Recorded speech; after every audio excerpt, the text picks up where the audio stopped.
Let's cut the shit. Let's talk about the Watts home for a minute. The home that Christopher Watts and Shannon and their two daughters, Bella and Celeste, lived in before the tragic day that Christopher Watts decided to kill them all. The home has been reported in the news recently as being listed for sale again. Is this actually factual? Has the home recently been listed for sale again? Also, would somebody want to even live in this home? Let's take a look at it.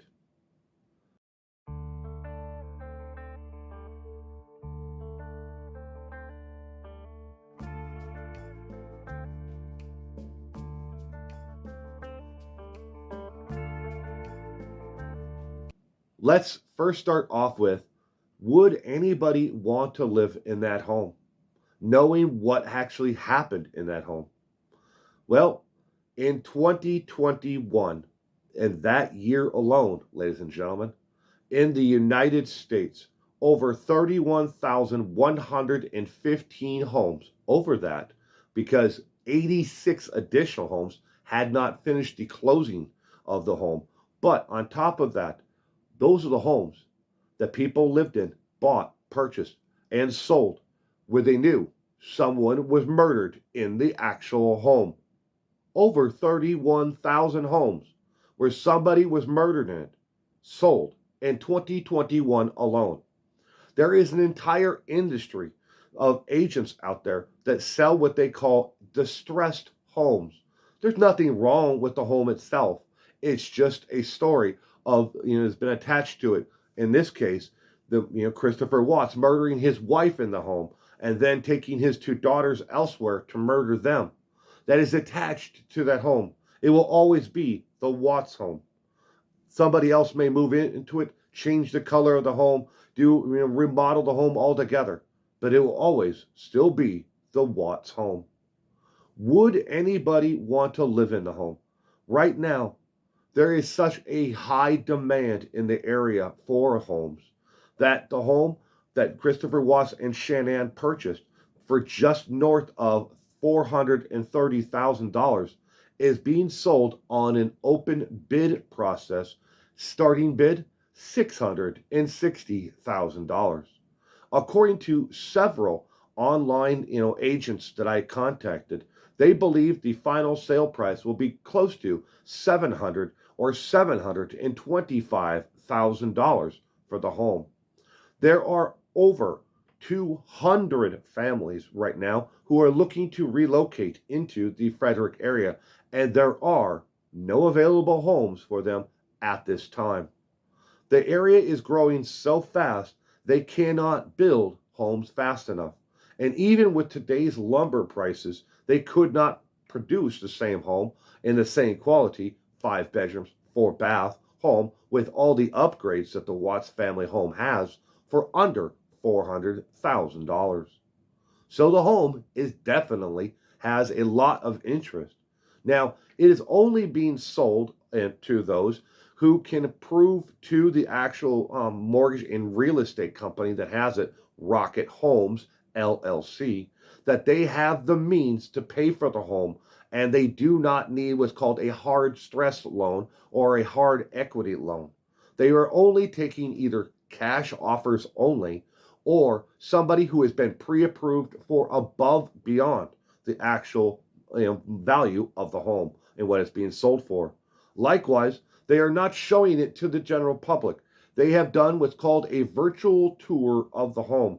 And for once you submitted the actual letter of availability to purchase the home, then and only then, for serious buyers, will they show it physically. But an actual virtual tour can be done through the actual real estate agents once you've submitted the actual letter. So you can't even take the virtual tour unless you actually prove that you have the ability with the agents to actually purchase the home. Now, should the home be bulldozed and turned into a park? So many people would love to see something like this happen with the home. It's not going to happen, ladies and gentlemen. And you can chalk it up to American greed. American greed, pure and simple. They want the home because it is valued at a heck of a lot more than what is owed on the loan.